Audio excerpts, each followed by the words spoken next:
What's up, everyone? Episode 70-something of Zach Miller Live. We've done some of these. I'm getting forgetful of these things.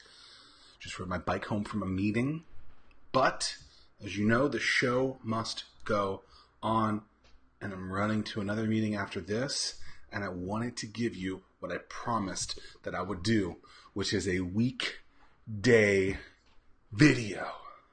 So here I am. So a lot of you guys are doing speaking gigs. A lot of you guys are asking for advice from people. And I think that's wonderful. I think it's great. And oftentimes you ask me for advice, right? And I think that's obviously wonderful because I love giving it to you. And I occasionally get to bring you on as a client, which is always exciting.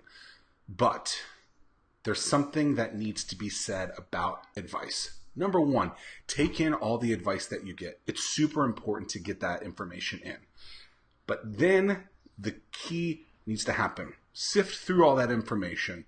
And one of the tags, if you will, one of the categories that must be there is, who is this person providing this information, this advice, this data point to me? And are they qualified to be providing me this data point? So if someone is giving you information on how to start a business, yet they've never started a business, that's probably not going to be the greatest of person to be taking advice from. If this person is giving you advice on how to be a better mother or a father, but they've never actually been a mother or father themselves, maybe not the best advice to get from that person. If someone is giving you information on how to improve something, but they've never done it themselves, just be cautious, because I think a lot of times people are up on stage asking for feedback, having phone calls with people, doing customer discovery, whatever you want to call it, getting advice from people. Let's just call it that.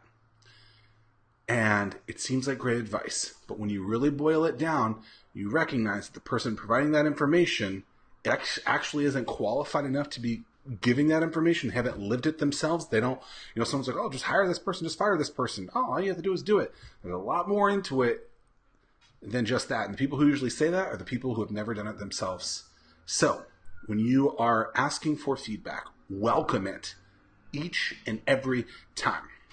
It's so important to get feedback, but you have to learn how to curate that information, sift through it, and figure out what that person is actually telling you and whether or not you should actually implement that or not. And oftentimes you can do that by just figuring out if that person is el qualifido or not. That's all the time we have for today's show, Zach Miller Live. Something like 77 of this show. Super fun. Hope you guys have wonderful days. Enjoy the heat. I'm off to my next meeting. Peace!